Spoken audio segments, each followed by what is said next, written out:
झलक तुम्हारी ओ प्यारे भगवन, पलक में भर के दिखा रहे हम, फलक से हम यही गा रहे। कराने वाला करा रहा है, करनहार हम किए जा रहे।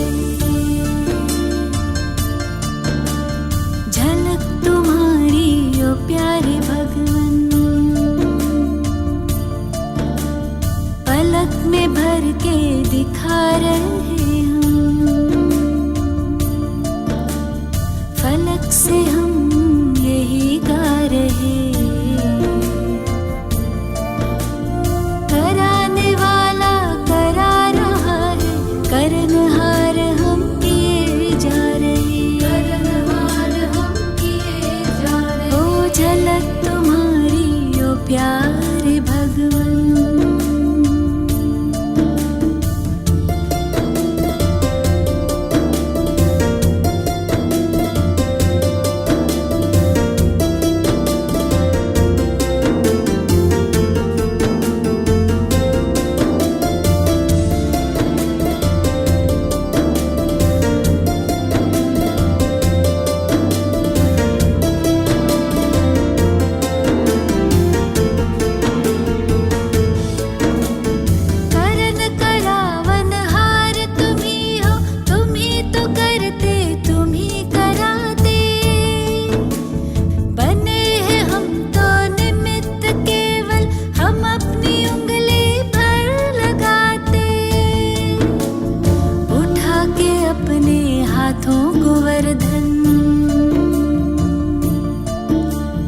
हमारी रक्षा किए जा रहे।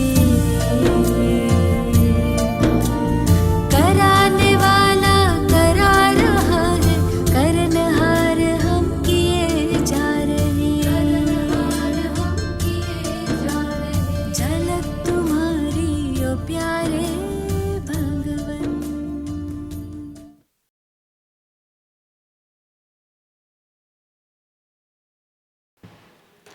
ओम शांति। कहते हैं कि जो लास्ट डुबकी होती वो सबसे महत्वपूर्ण होती और उसमें अधिक से अधिक संख्या वाले पहुंच जाते। तो सचमुच ऐसी ही सब कुछ संगम युग से ही शुरू होता। तो लगता है कि ये जो संगम युग की भी सीन है जिसमें ये अंतिम डुबकी इस सीज़न की इतनी महत्वपूर्ण है और आप सब दूर दूर से आकर पहुंच गए हैं। जब मैं ये सोचती हूँ निमित्त शब्द, तो इतना सुंदर शब्द है।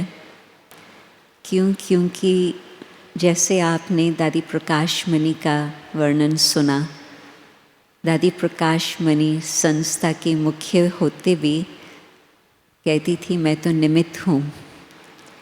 और फिर साथ साथ मुझे लगता है कि हर व्यक्ति किसी भी क्षेत्र में बाबा की सेवा कर रहे हैं, किसी भी प्रकार से घर की सिचुएशन है या लौकिक जॉब की भी सिचुएशन है, उसमें हर व्यक्ति निमित्त है। क्यों?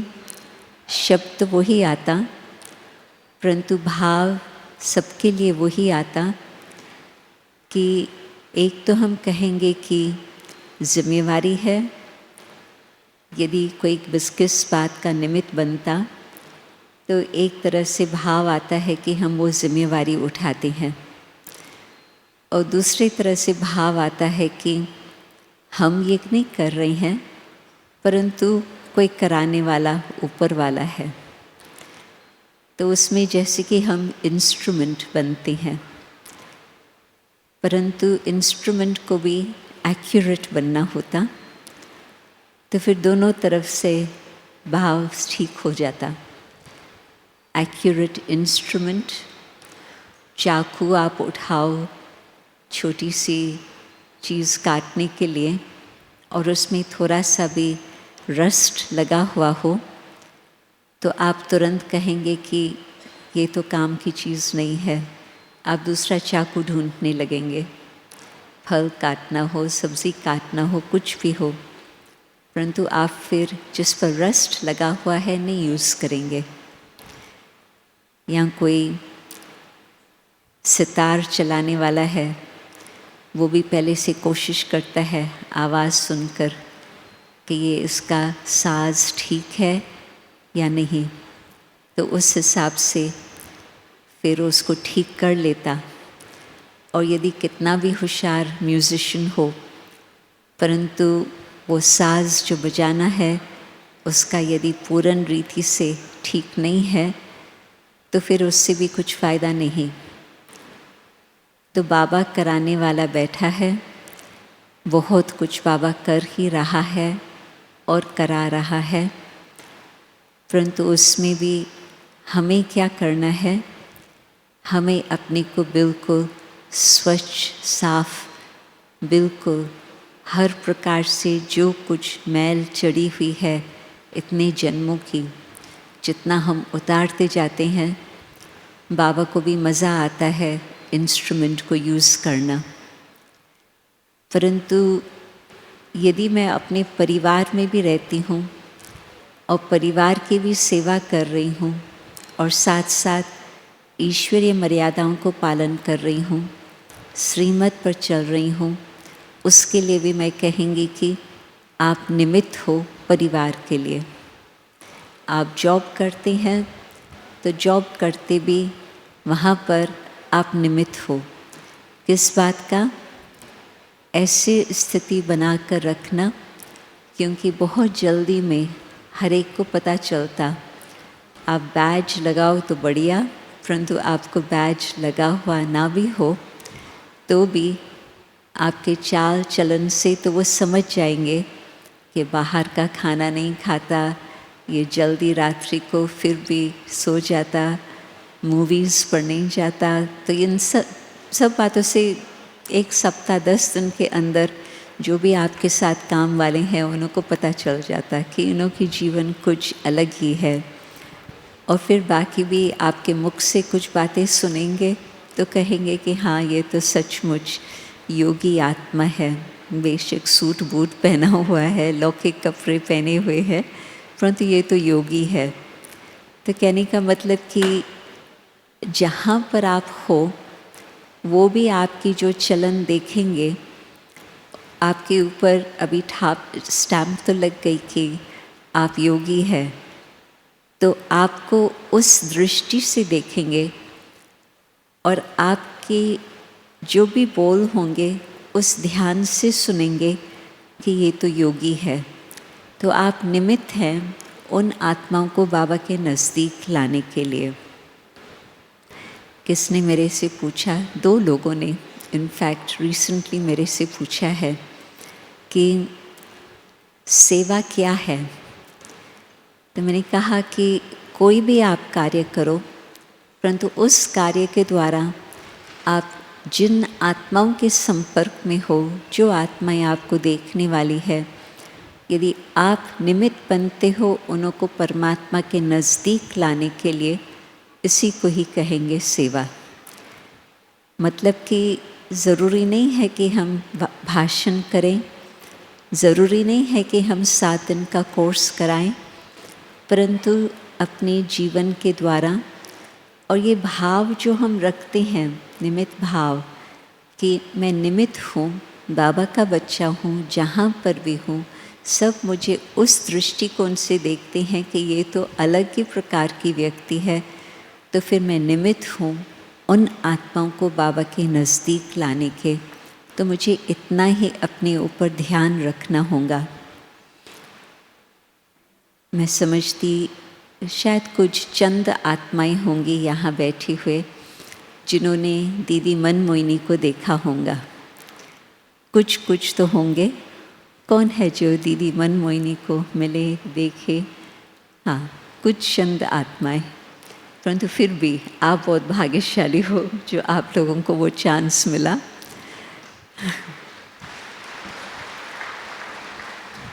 क्यों? क्योंकि उस आत्मा के लिए भी हम कहेंगे कि उसका बहुत ही विशेष पाठ रहा और वो निमित्त बनी फर्स्ट आत्मा बाबा के यज्ञ में समर्पण होने के लिए। दादी प्रकाश मणि फर्स्ट कुमारी, मम्मा उसके बाद, परंतु फर्स्ट व्यक्ति समर्पण होने का वो है गोपी अथवा दीदी मनमोहिनी, जिसका फिर बाद में बाबा ने नाम रखा। मैं क्यों इसको याद करती हूँ अभी? क्योंकि आप YouTube पर देखो तो उसके क्लासेस आपको नहीं मिलेंगे। हाँ, बेशक उन दिनों में YouTube था भी नहीं। दीदी ने शरीर छोड़ा जुलाई 27, 83। तो 83 में तो कंप्यूटर्स का भी नाम नहीं था और आईपैड, आईफोन्स ये कुछ भी नहीं था। संसार कुछ अलग ही था। परंतु तो भी दीदी जब क्लास कराती थी, कुछ अनुभव की बातें सुनाती थी और भाषण तो दीदी कहती थी मुझे भाषण तो करने नहीं आता। तब कहती थी दीदी जो आपके अनुभव की बातें हैं वो ही आप सुनाएंगे, उसी से भी सबको लाभ मिलेगा। और दीदी ने, मैं नहीं समझती कभी भी, मधुबन में तो कभी नहीं, परंतु दिल्ली में भी जब दीदी रहती थी, मुझे नहीं लगता है कि गद्दी पर बैठ कर के दीदी ने सबको बैठकर मुरली सुनाई हो। तो दीदी निमित्त थी यज्ञ की। बिल्कुल जिस समय बाबा ने दादी जी को नियुक्त किया कि ये आप सबको संभालने वाली रहेंगी, क्योंकि आपको मालूम है कि बाबा अचानक अव्यक्त हो गए, शिव बाबा की पधरामनी हुई और बाबा ने फिर कहा सारी सभा को, उस समय 700 इकट्ठे हो गए थे, तो बाबा ने सभी को कहा कि बाप जब चला जाता तो उसमें दूसरे बाप को चुन करके उसकी गद्दी पर नहीं रखते। गुरु जाता है तो गुरु को दूसरा कोई चुन करके उसके गद्दी पर बिठा लेते, परंतु बाप के जगह पर कोई नहीं बैठ सकता।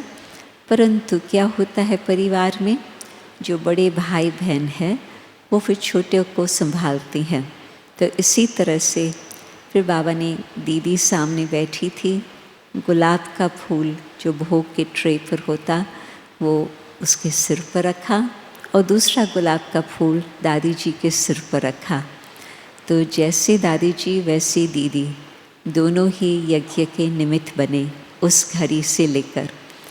तो कहने का मतलब कि इतनी बड़ी पोस्ट तो भी शब्द आएगा निमित्त, और घर में रहने वाले उन्हों के लिए भी हम कहेंगे आप भी एक एक आत्मा निमित्त हो।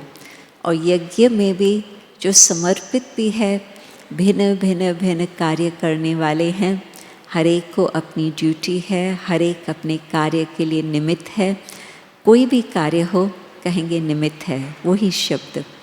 परंतु उसमें भाषण करना या क्लास कराना या मुरली सुनाना ज़रूरी नहीं है कि उस लिस्ट में बात आए। तो दीदी एक बहुत सुंदर एग्ज़ाम्पल है जो उस लिस्ट में आता है कि दीदी ने जो सेवाएं की, अनेक आत्माओं की सगाई परमात्मा के साथ की, अनेक आत्माओं को ब्रह्मा बाबा के नज़दीक ला करके उनको शिव बाबा का बना लिया, अनेक आत्माओं को समर्पित करने के निमित्त बनी, अनेक आत्माओं को सही राह दिखाने के लिए निमित्त बनी। तो अनेक प्रकार की सेवाएं दीदी की चालू ही थी।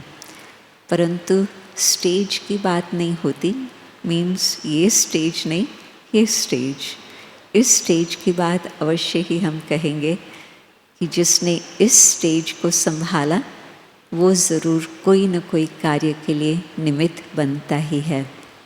और फिर जब वो सचमुच अपने को निमित्त समझते हैं कोई भी कार्य के लिए, तो उसमें अहंकार आने की मार्जिन नहीं होती। दादी जी का वर्णन सुना, परंतु कभी भी आप दादी जी को बोलो कि दादी ये तो बहुत सुंदर सेवा हो गई, आपने कितना बड़ा काम किया। दादी कहती मैं कौन हूँ, मैंने क्या काम किया, करने वाला कराने वाला वो है। बाबा की सदा दादी इशारा देती थी कि बाबा ने किया। दादी जानकी को हम कहते थे, दादी आपने कैसे इतने टीचर्स को तैयार किया जो 120 देशों में 40 वर्ष के अंदर सेवाएं हो गई। तो भी दादी कहती, मैंने तो कुछ नहीं किया, उसने किया। तो ये जो निमित्त भाव है उसमें ये बात बहुत पक्की होती कि हमने नहीं किया, बाबा ने किया। और रियलिटी भी ये है। मामा कहती थी कि कोई बहुत अच्छी तरह से ज्ञान सुनाता, परंतु उसको ज्ञान देने वाला कौन? पहले तो उनके अंदर ये ज्ञान नहीं था। कहाँ से उनको ज्ञान मिला? बाबा से ज्ञान मिला। और किसने उनको सिखाया भाषण करना? बाबा ने ही सिखाया। तो रियलिटी ये होती कि सचमुच जो भी भगवान का इतना विशाल कार्य चल रहा है, विश्वव्यापक कार्य चल रहा, कोई मनुष्य के वश की बात नहीं है। किसी ने बैठ करके नक्शा सामने रख करके ये नहीं सोचा कि फर्स्ट सेंटर लंदन में हो, सेकंड सेंटर ईस्ट में, हांगकांग में हो, और फिर वहाँ से इस प्रकार का वृद्धि होती जाए। किसी के पास भी ऐसे कोई नक्शा नहीं था। बनता गया, खुलता गया, और हम ड्रामा देखते रहे कि किस तरह से बाबा के पास प्लान था। बाबा के पास प्लान था, किसी मनुष्य के पास प्लान नहीं था। तो ड्रामा अनुसार ये सब कुछ जो कुछ हुआ है, रियलिटी भगवान का कार्य है। भगवान की लीला को देख करके भगवान के गुण गान करते हैं कि बाबा आपने कैसे ये सारा जादू का खेल रचाया, और सब कुछ करके फिर खुद अपने आप को छिपा लिया। तो ये है रियलिटी कि कोई जो कुछ करता है अपनी उन्नति के लिए करता। बहुत कुछ खुद हम आगे बढ़ते हैं, यदि हम थोड़ा सा भी करते हैं हमें वो आगे बढ़ने का भाग्य बनता, परंतु हम कर नहीं पाते। बाबा यदि सामने न होता, बाबा कराने वाला नहीं होता, संभव ही नहीं था कुछ भी। मैं आपको अपनी कहानी सुनाऊं। मैं 2 व्यक्ति के सामने बोल पाती थी, तीसरा व्यक्ति सामने आता था, मैं चुप हो जाती थी, मैं कुछ बोल नहीं पाती थी। फिर बाबा ने पत्र लिखा कि, और तब तक तो मुझे थोड़ा समय हुआ था समर्पित हुए। तो मैं सेंटर पर आ करके रही। अक्टूबर मास 68 की बात है, जब बाबा साकार में थे। और फिर 2 सप्ताह के बाद बाबा लिखते हैं कि बच्ची फलाने जगह पर तुमको जाना है, वहाँ कॉन्फ्रेंस है, वहाँ जो व्यक्ति आएगा गवर्नर, वो हिंदी नहीं जानता है, इंग्लिश ही बोलता है, तो बच्ची को जाना होगा वहाँ पर भाषण करने। और दादी जानकी ने मुझे ये बात पक्की कराई थी, जब सेवा का मौका आता है उसमें ना नहीं करना। यदि सोचेंगे कि मैंने तो कभी किया ही नहीं है, मैं कैसे करेंगे, और आप ना करेंगे तो फिर दरवाज़ा बंद हो जाएगा सेवा का। और यदि आप सोचेंगे कि ये तो मेरे लिए बहुत कम बात है, मुझे ये काम तो नहीं करना है, दूसरे लोग भी कर सकते, और आपने ना किया तो भी फिर सेवा का दरवाज़ा बंद हो जाएगा। तो न कोई बहुत बड़ी चीज़ है, न कोई बहुत छोटी चीज़ है, सेवा है तो बस जी हाँ करना ही है। तो दादी जानकी का ये पाठ जो पक्का था, मैंने हाँ कर दिया उस समय। फिर जो भाई था वहाँ का निमित्त, जो प्रोग्राम बनाता था, उसने कहा आपने भाषण कब किया है? मैंने कहा नहीं। उसने फिर कहा कि फिर तुम कैसे भाषण करेंगे? मैंने कहा मैं बाबा को याद करके और फिर मैं भाषण करेंगे। तो कहा मैं आपको बताऊं क्या होगा? तुम बाबा को याद करेंगे ज़रूर, परंतु तुमने यदि तैयारी नहीं की होंगी तो आप मुख खोलने चाहेंगे और आपके मुख से कुछ निकलेगा ही नहीं। तो मैंने सोचा कि ये तो सही बात है। तो फिर उसने क्या बोला, तुमको क्या तैयारी करनी है? जैसे बाबा मुरली में कहते हैं, विचार सागर मंथन। न सिर्फ बैठ करके सोचना परंतु लिखना। तुम बैठ करके लिखो। तो फर्स्ट ट्रायल कहा कि इसमें न आदि है, न मध्य है, न अंत है। फिर दोबारा लिखो। सेकंड टाइम मैंने लिखा, फिर कहा कि हाँ ये कुछ तो ठीक है, परंतु तुमको कितने टाइम के लिए बोलना है? मैंने कहा 20 मिनट उन्होंने कहा है। तो कहा कि ये तो 10 मिनट का ही है, क्योंकि आधा तुमको याद रहेगा, आधा तो भूल जाएगा। बाबा तो छुट्टी नहीं देता है कि कागज़ लेकर के पढ़ो, आपको दिमाग में वो बात याद रखनी होंगी। तो फिर तीसरी बारी लिखा, तो फिर कहा हाँ अभी खूब बाबा को याद करो, फिर बाबा अभी तो मदद करेंगे। तो कहने का मतलब कि खड़ा होकर के फिर उस समय सभा को देख करके, और न सिर्फ बाहर वालों की सुंदर सभा थी, परंतु हमने ब्राह्मण परिवार भी पहुंच गए थे।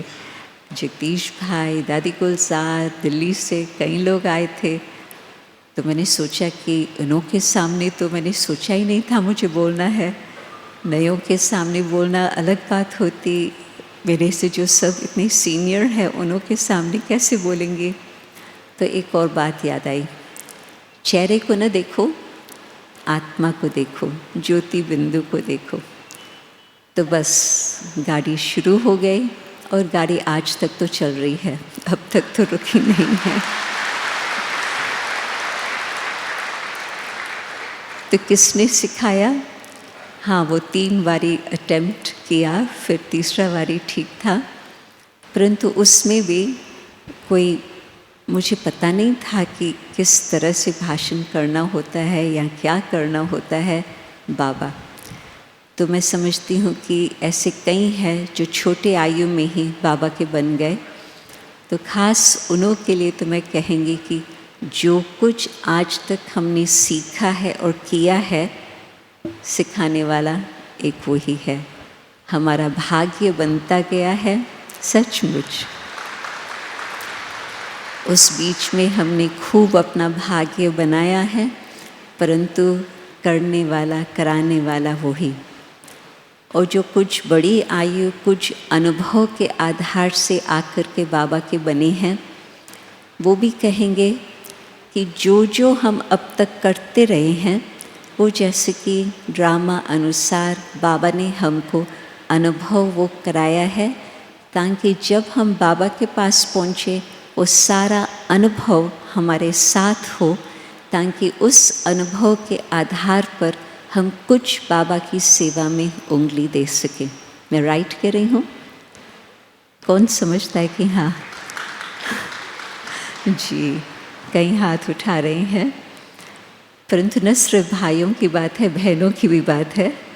जो बड़े आयु वाली, मानो बड़े आयु कितने भी, बाबा तो 60 वर्ष की आयु में बाबा के बन गए, परंतु कोई 30 साल, कोई 40 साल, कोई 50 साल, कोई भी प्रकार का हो, जो जो आपने अनुभव किया है वो आपको तैयार कर रहा था बाबा का बनने के लिए, ताकि फिर वो भी जो कुछ सीखे हैं वो बाबा के कार्य में लग सके। हमारी ग्रैंड मदर थी 57 इयर्स ओल्ड, मुझे उसकी आयु याद है क्योंकि उसका जन्म हुआ था 1900। तो हमेशा मुझे कहती थी जितनी सेंचुरी है उतनी मेरी आयु है। तो वो 57 इयर्स ओल्ड थी जबकि वो बाबा की बन गई, और वो बाबा को पहले भी लौकिक लाइफ में भी जानती थी, संबंध था। तो बाबा के लिए रिगार्ड तो था ही, परंतु ज्ञान फरवरी में लिया 1957, जब उसकी आयु भी वही थी। तो उसको मिठाई बनाने का बहुत कला थी, हर प्रकार की मिठाइयाँ, और जो मंदिर है, गुरुद्वारे हैं, सबको पता था। तो वो फिर उसको बुलाते थे मिठाइयाँ बनाने के लिए, कोई भी त्यौहार होता था, भोग प्रसाद होता था। तो जब बाबा के पास आई तो फिर बाबा के कार्य में वो सेवा भी लग गई, तो वो भी उसके लिए बहुत सुंदर भाग्य था। तो वो भी कहने का मतलब कि अनुभव नहीं है तो भी बाबा निमित्त बना करके बहुत कुछ सिखाता, अनुभव कुछ है तो भी बाबा निमित्त बना करके हमें भाग्य बनाने का मौका देता है, सेवा करने का चांस देता। तो ये तो मैं आप सबके लिए एक मंत्र देंगी, जिस घड़ी जो चांस मिलता है सेवा का, आप ना शब्द को दिमाग से निकाल दो। कभी भी ये आप नहीं सोचो कि हम नहीं कर सकते या ये मेरे कम दर्जे की सेवा है। नहीं, हर प्रकार की सेवा भाग्य बनाने का चांस है। और क्या होता कि आज हम सेवा कर सकते, कल मेरी तबीयत क्या होंगी, मेरे सर्कमस्टेंसेस क्या होंगे, क्या मालूम। तो आज जितनी कमाई करनी है करते चलो, करते चलो, करते चलो। और ये भी देखा गया है कि यदि हमारी भावना होती है हम कुछ भी सेवा करें, निमित्त बन करके हम चांस लेवे वो निमित्त बनने का, तो वो निमित्तपन का हमें लिफ्ट भी मिलती। क्यों? क्योंकि एक बारी मैंने बाबा को हाँ किया और बाबा के कार्य में मैं आगे बढ़ी, तो उसमें बाबा के साथ मेरा शुभ कर्म, श्रेष्ठ कर्म का जो संबंध बन जाता, तो वो हिसाब किताब जो भगवान के साथ मेरा बन गया, वो तो मुझे बिल्कुल पार लेके ही जाएगा। तो उसमें आप सोचो कि मनुष्यों के साथ कर्मों का लेन देन होता, हिसाब किताब बन जाता, और हम निमित्त बन करके तन से, मन से, धन से, संबंध से, कला से, समय से कुछ भी बाबा के प्रति हमने किया, तो फिर वो जो मेरा कर्म का हिसाब किताब भगवान के साथ बन गया, भगवान बांध है मान है मुझे 1000 गुना उसका रिटर्न देने का। तो संगम युग का ये कितना मीठा सौदा है, कितना प्यारा सौदा है, कितना सस्ता सौदा है। हम करें एक और प्राप्ति हो जाए 1000, बिल्कुल। और न केवल भविष्य के लिए वो प्राप्ति 1000 की होती, वो प्राप्ति होती है इस जन्म में भी। दादी जानकी ने कभी भी अपनी तबीयत का नहीं सोचा, और उसकी आयु कहाँ तक पहुँची? 104। कोई सोच नहीं सकता था जब दादी की आयु 50 इयर्स की है, 60 इयर्स की है, और मैं दादी जानकी को 1957 से जानती थी, तो तब तक तो दादी की आयु 30 कुछ थी, तो भी दादी की तबीयत नाजुक थी। हम कभी इमेजिन नहीं कर सकते थे कि दादी विदेश आएंगे, और न केवल एक स्थान पर तो सारे विश्व का कई बारी ब्राह्मण करेंगे, और भारत में भी छोटे स्थान, बड़े स्थानों पर दादी इतनी सैर करके, इतनी ट्रैवलिंग करके सेवा करेंगे और 104 तक पहुंचेंगे। क्यों? क्योंकि दादी ने कभी सेवा के लिए ना नहीं किया, सेवा सामने है, कभी तबीयत को नहीं देखा, सेवा करती गई, तो उसके रिटर्न में इतना सब कुछ। मैं एक और कहानी सुनाती हूँ, आज कहानियों की लहर शुरू हो गई है। तो हमारे पिताजी बाबा को पहले भी जानते थे, संबंध था कुल के हिसाब से, परिवार के हिसाब से, तो बहुत रिस्पेक्ट था बाबा के लिए। तो सदा ही वो रिस्पेक्ट और स्नेह और सहयोग का संबंध रहा। परंतु जब 1971 में बाबा के अव्यक्त होने के बाद विदेश का निमंत्रण मिला, तो रमेश भाई, जगदीश भाई दीदी के पास गए कि अभी इसका क्या सोचें, सारी विश्व की तो सेवा हुई नहीं है, भारत की ही केवल हुई है, अभी ये निमंत्रण है बाहर का।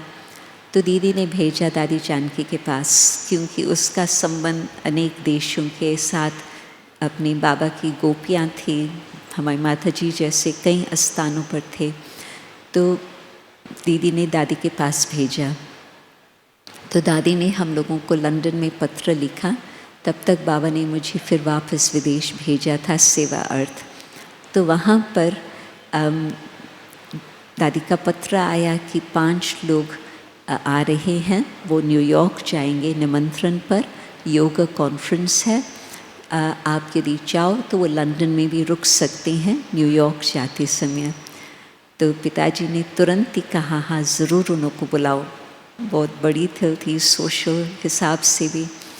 तो 5 लोग हमारे पास लंदन में रहे 1 मास के लिए, और सेवाएं खूब होती गई। फिर सेंटर बना, फिर पिताजी भी पक्का ब्राह्मण बन गए, और वो भी सेवा में मददगार ही रहे।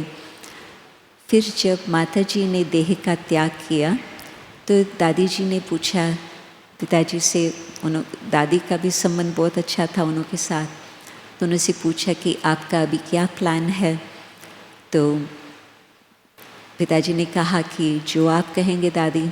तो दादी ने कहा मैं तो कहेंगी आप सारा सब कुछ समेट कर आकर बाबा के घर में रहें। तो उसने 3 मास के अंदर सब कुछ समेट लिया और बाबा के घर आ गए। तो दादी गुलजार ने मुझे ये हिसाब बताया, क्योंकि 15 वर्ष के बाद तक वो वहाँ पर बाबा के घर रहे और फिर तो उसमें वो सेवा क्या कर सकते थे, तब तक तो उसकी आयु 90 कुछ बन गई थी।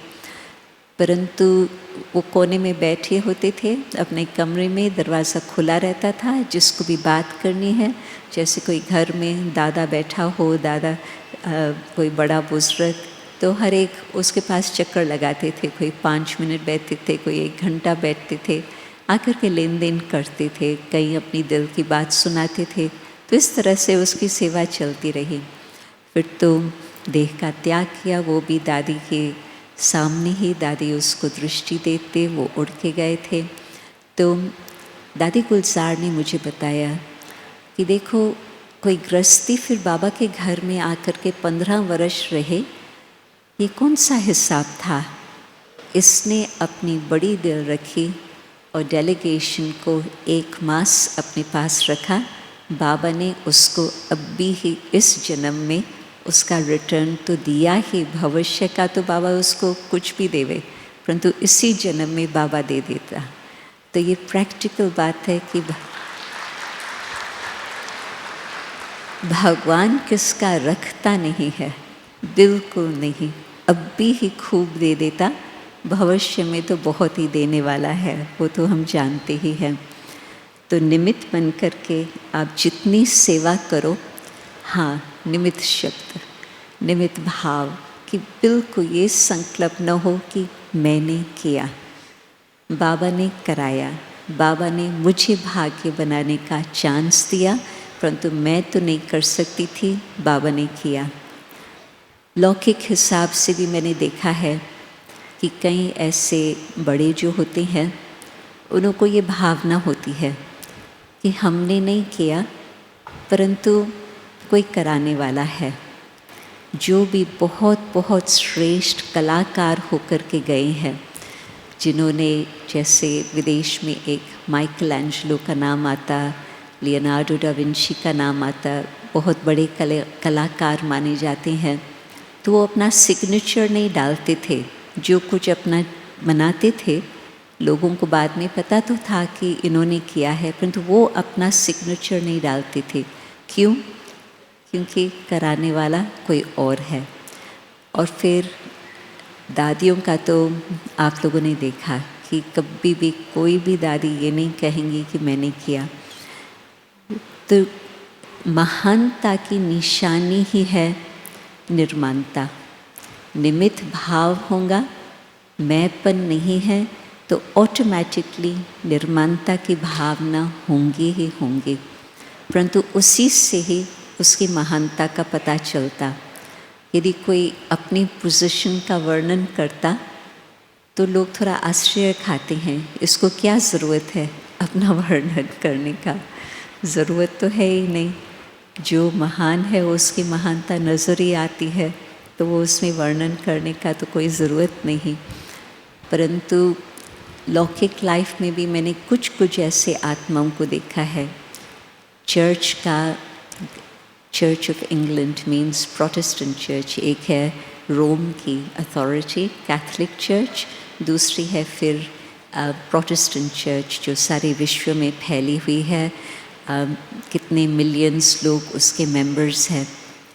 तो एक उसमें से भाई, हम दोनों गए थे एक कॉन्फ्रेंस में अमेरिका में, तो मुझे मालूम नहीं था कि उसको भी निमंत्रण है और न उसको मेरी पहचान थी, परंतु हम दोनों ही होटल से निकले, थोड़ा पैदल करके क्रॉस करके आगे जाना था जहाँ वो स्थान था, तो हम दोनों इकट्ठे निकले। तो दोनों ने गुड मॉर्निंग करके बातें शुरू की।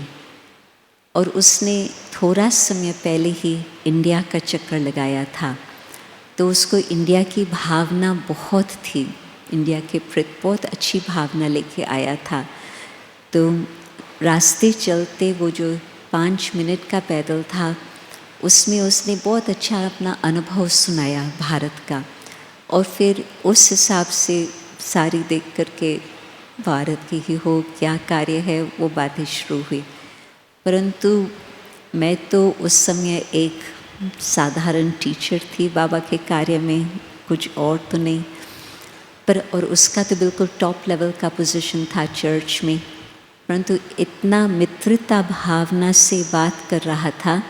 ऐसे नहीं कि मैं बड़ा हूँ और तुम छोटी हो, परंतु बिल्कुल फ्रेंडशिप के रीति से। और दादियों ने तो सदा ही अपने को दादी भी नहीं कहलाया। दादी जानकी कहती थी कि मुझे दादी मत समझना, मुझे अपनी फ्रेंड समझना। दादी का ये कहना होता था। और दादी जब लंदन में आई, दादी सुरेश बहन और मुझे कहती थी आप लोग क्लासेस कराओ, कोर्सेस कराओ, और आप भंडारे का नहीं सोचो। और दादी जाकर के भंडारे में सब कुछ करती थी। उस समय तो कोई बड़ा माताओं का संगठन हो जो मददगार हो, कुछ भी नहीं था। तो दादी भंडारे का काम करती थी इतना प्यार से। परंतु उस भंडारे की सेवा से जो आत्माओं की सेवा हुई वो आज विश्व के टीचर्स है। तो निमित्त भाव से निर्माणता ऑटोमेटिकली आती।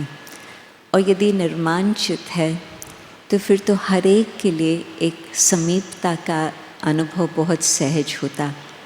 यदि कोई अपनी पोजीशन पर खड़ा है लौकिक हिसाब से, इस पोजीशन पर स्थित रहो वो अलग बात है, परंतु लौकिक हिसाब से कहो कि मैं तो ये हूँ, तो फिर तो दूरी हो जाती, लोगों को समीप आने का वो मौका नहीं बनता। परंतु निर्माणता है तो खुद के भी समीप, परंतु हम अपने समीप रख कर के लोगों को क्या करेंगे, हम तो कहेंगे कि आप बाबा के समीप आ जाओ। तो उस समीपता से फिर उन्हों को ऊपर तक भी पहुंचना थोड़ा सहज हो जाता। और उसमें कभी भी भारीपन फिर नहीं आता। जो निमित्त होता भारीपन नहीं होता। भगवान कार्य कर रहा है, करा रहा है, मुझे सिर्फ अपनी बुद्धि को साफ रखना है, स्वच्छ बना के रखना है और क्लियर रखना है, क्लीन एंड क्लियर। क्योंकि यदि हम निमित्त है तो बाबा के सिग्नल को भी कैच करने के लिए हमें बुद्धि की लाइन को क्लियर रखना होगा, क्लीन रखना होगा। तो फिर बाबा जो हमसे कराने चाहता है हम तैयार भी होंगे, उस इशारे को समझ भी सकेंगे। और ये भी आपने देखा होगा कि जबकि निर्माणता है, निर्माण चित्त शब्द आता। निर्माण बुद्धि नहीं कहते, निर्माण मन नहीं कहते, चित्त कहते। क्यों? क्योंकि अंदर की गहराई की बात होती है। जो मेमोरीज़ होती है वो चित्त पर छपी हुई होती है, और जो मेमोरीज़ हमारे साथ होती है उस आधार पर आज हमारे फीलिंग्स आती है। तो यदि हमारे मन के अंदर भी बाबा के प्रति वो भावना है कि बाबा कर रहा है, हम निमित्त है, बुद्धि में भी ये बात पक्की है, परंतु चित्त में एक गहराई से इस बात ये आ जाती, मैंपन नहीं होगा, उसमें बाबा बाबा बाबा ही होगा। बाबा के लिए ही हमारी भावना होंगी, औरों को भी हम बाबा के प्रति भावना बिठाएंगे। निर्माण चित्त कभी ये नहीं सोचेगा कि ये मेरा स्टूडेंट है, या ये नहीं सोचेगा कि मैंने ये काम किया है, परंतु मैं किसका स्टूडेंट हूँ, मैं तो बाबा की स्टूडेंट हूँ। तो और भी जो आते हैं बाबा के पास वो भी किसके स्टूडेंट है, मेरे स्टूडेंट नहीं है, बाबा के स्टूडेंट है। कोई भी बात में मेरापन नहीं होगा। बाबा ने उस दिन बहुत क्लियर मुरली चलाई मैं और मेरेपन की। परंतु आप सोचो कि जहाँ नम्रता है वहाँ उसमें क्रोध का कभी अंश नहीं आ सकता। यदि मैंपन होता तो उसमें फिर क्रोध भी आ जाता, उसमें फिर प्रॉब्लम्स आ जाती। परंतु निम्रचित है, निर्माणचित है, तो उसमें क्रोध की बात नहीं आ सकती, क्योंकि वो ईगो, वो अहंकार, मैंपन नहीं है। और फिर निर्मल वाणी, जो अंदर की भावना होती वो किसी न किसी प्रकार से मुख से भी वही बातें निकलती। ये तो आपको मालूम ही है। कई बार हम कहते हैं कि मेरा भाव नहीं था ये बात कहने का, परंतु ये शब्द निकल गया। अभी अपने आप तो नहीं निकलता, कुछ तो अंदर में चल रहा होगा जिस कारण से उस प्रकार से बातें निकल रही है।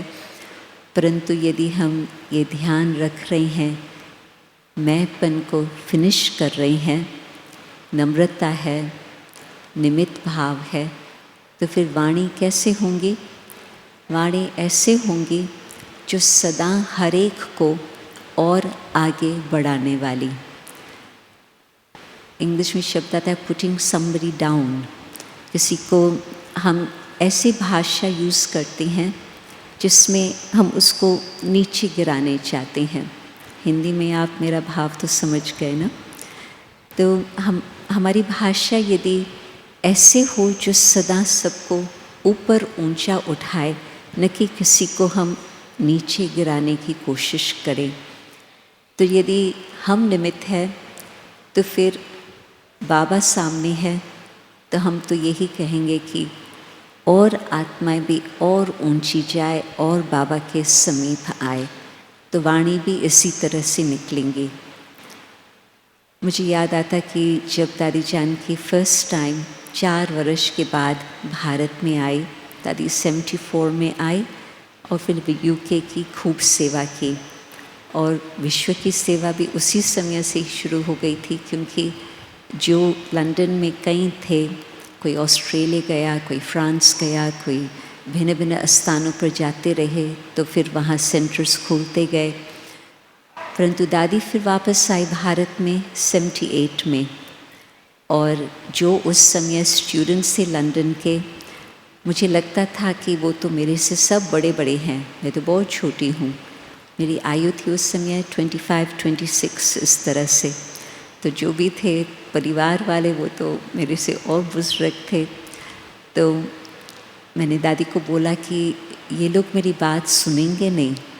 तो दादी ने कहा कि तुम एक बात याद रखो कि कोई भी यदि आपके पास कोई भी आइडिया लेकर के आए, तुम उनको हाँ बोलो, और यदि हाँ बिल्कुल ऐसी कोई श्रीमत से अनुकूल नहीं है, तो फिर आप उनको बोलो ठीक है, मैं दादी से पूछ के आपको बताएंगे, तुम उनको ना नहीं करना।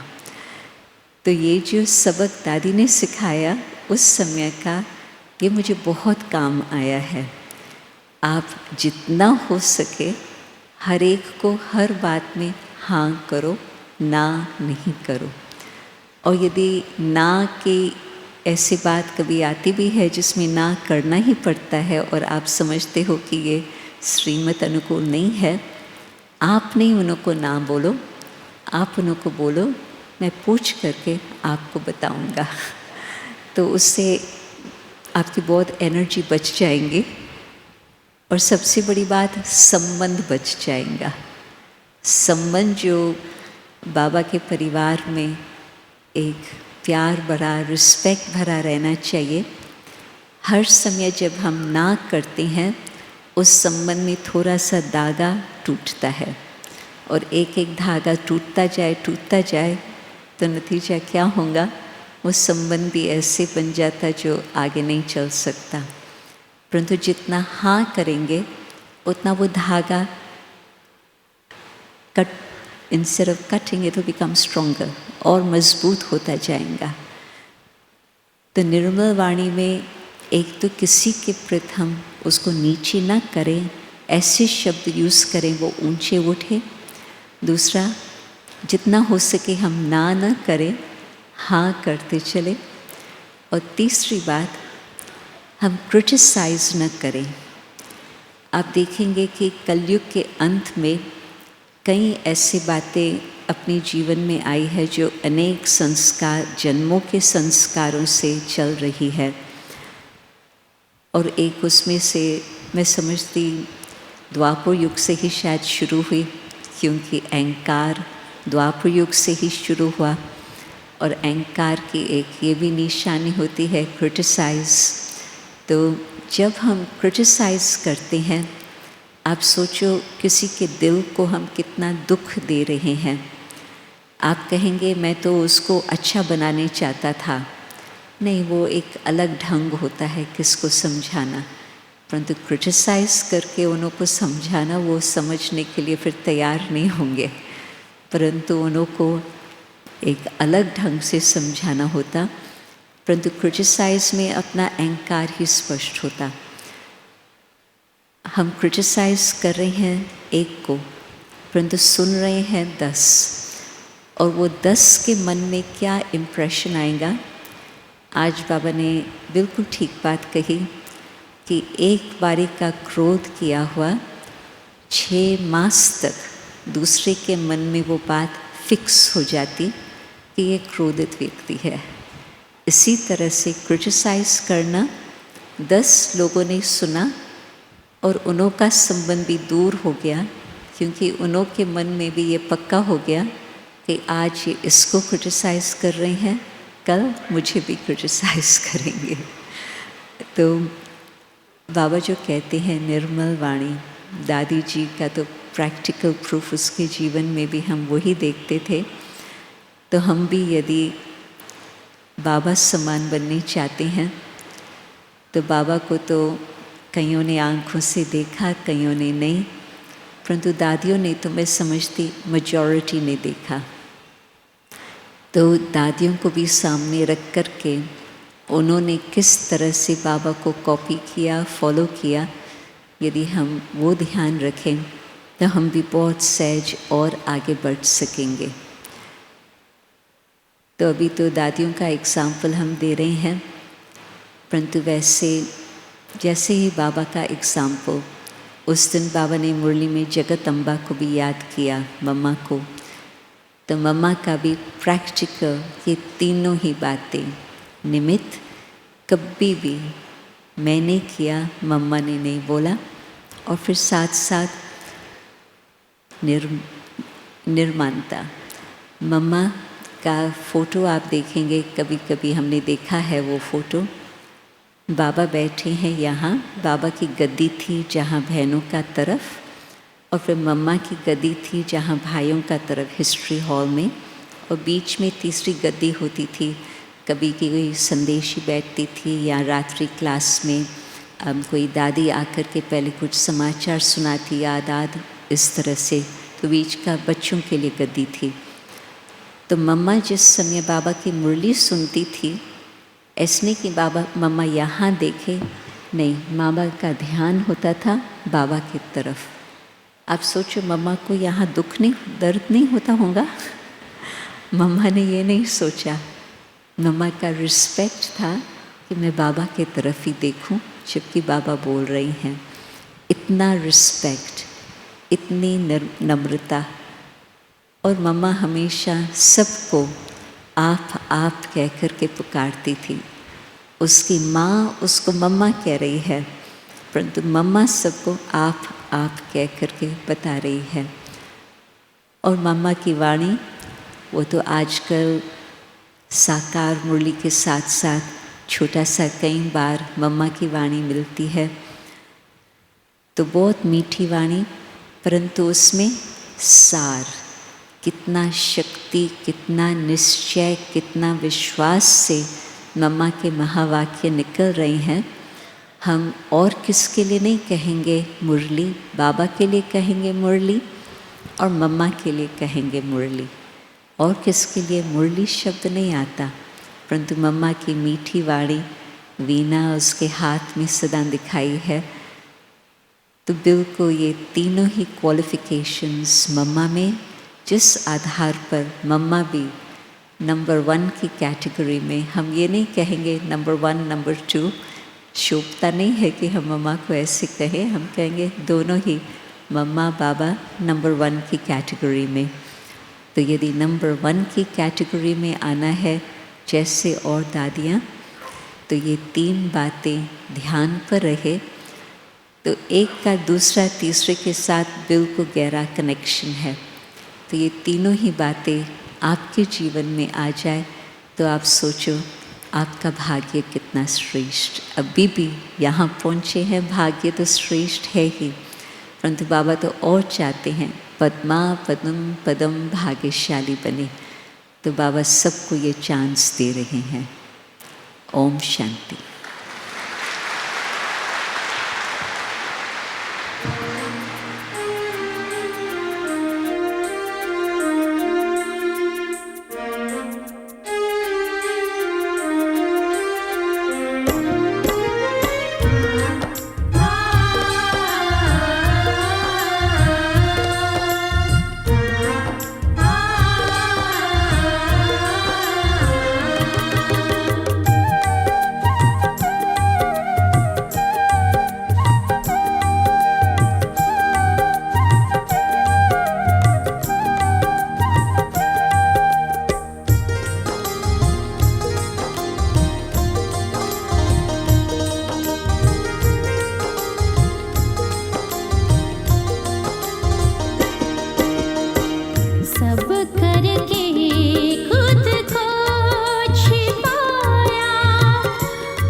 सब कर